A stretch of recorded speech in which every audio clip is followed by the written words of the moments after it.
Breaking news, the White House now researching impeachment procedures. Sources confirming to CNN White House lawyers have consulted experts on researching impeachment procedures to brace for that possibility, though it is out of an abundance of caution, not an expectation. With me now, the Republican Congressman Scott Taylor, who met with the Deputy Attorney General Rod Rosenstein today on Capitol Hill. Congressman, good to have you back. Not many Republicans are talking about this tonight. Let me give you a chance first to respond to the president's words as reported by the New York Times about feeling relief that the Russia investigation was over because of the firing of Jim Comey. Your reaction?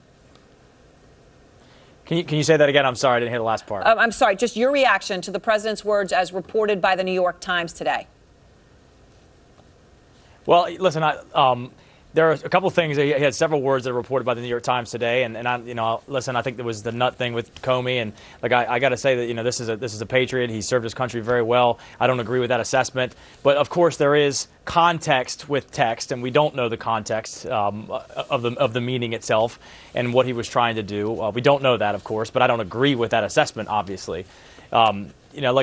I think that there has been such a microscope, of course, and some of it legitimate, some of it not. I mean, you had an NYT reporter on here earlier that was one of the folks reporting that Comey was seeking more resources in the investigation when the Deputy Attorney General said today, absolutely not. That did not happen at all to his knowledge, and he was even in the story. So, there's this desire, of course, in every little tidbit out there, and I think that we have a special prosecutor that has been appointed. Let the facts lay where they may, and let's see what happens. So, Congressman, has your view changed at all of this president and his fitness for office this week? He shared classified information. The FBI director says that the president asked him to stop the investigation into General Michael Flynn. That's in the Comey memo, of course. That's according to Comey. The president denies it.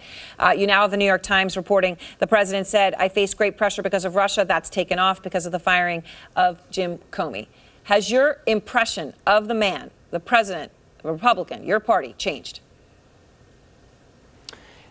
There's no question that there were some stumbles this week. There's no question about it. You talked about the classified information. I would be a complete hypocrite if I said that it's not worrisome for leaking of classified information to put people's lives in jeopardy and obviously shake alliances.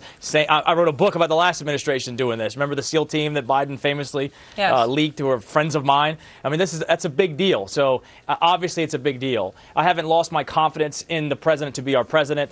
Like I just haven't. So there was some stumbles this week, and there'll be more stumbles. There always are with every president. So the answer is no. I think he's still fit to be president. But he still has your confidence, and as you just said, you believe he is still fit to be president of the United States. I believe he is still fit, and I believe that people that are around him as well, too, many of whom I have great respect for. And any president obviously has to have great people on their team around them to help them perform. Is he perfect? Absolutely not, but no one is.